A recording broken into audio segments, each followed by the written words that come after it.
ಈ ಬಾರಿಯ Tata IPL tourney ಭಾರತೀಯ ಕ್ರಿಕೆಟ್ ಪ್ರೇಮಿಗಳಿಗೆ ರಸದೌತಣವನ್ನೇ ನೀಡಿತು. ಹೌದು, ಐಪಿಎಲ್ನ ಎವರ್ ಗ್ರೀನ್ ಫೇವರೇಟ್ ಟೀಮ್ ಎನಿಸಿದ ಆರ್ಸಿಬಿ ಈ ಸಲ ಕಪ್ ಎತ್ತಿ ಹಿಡಿದು ಹೊಸ ಇತಿಹಾಸವನ್ನೇ ಸೃಷ್ಟಿಸಿದ್ದು ಮರೆಯಲಾಗದ ಸಂಗತಿಯಾಗಿದೆ.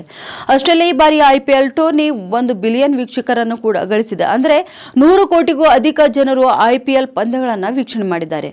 ಅಷ್ಟೇ ಅಲ್ಲ, ಟಿವಿ, ಡಿಜಿಟಲ್ ಇತ್ಯಾದಿ ವಿವಿಧ ಪ್ಲಾಟ್ಫಾರ್ಮ್ಗಳಲ್ಲಿ ಕೂಡ ಐಪಿಎಲ್ 2025 ಟೂರ್ನಿಯ ಪಂದ್ಯಗಳು ಒಟ್ಟು 840 ಬಿಲಿಯನ್ ನಿಮಿಷಗಳನ್ನು ವೀಕ್ಷಣೆ ಪಡೆದಿವೆ. ಅಂದ್ರೆ 84,000 ಕೋಟಿ ನಿಮಿಷ ಅಥವಾ 1,400 ಕೋಟಿ ಗಂಟೆಗಳ ವೀಕ್ಷಣೆ ಪಡೆದಿವೆ. ಇದು ಐಪಿಎಲ್ ಇತಿಹಾಸದಲ್ಲಿ ಹೊಸ ದಾಖಲೆ ಎನಿಸಿದೆ.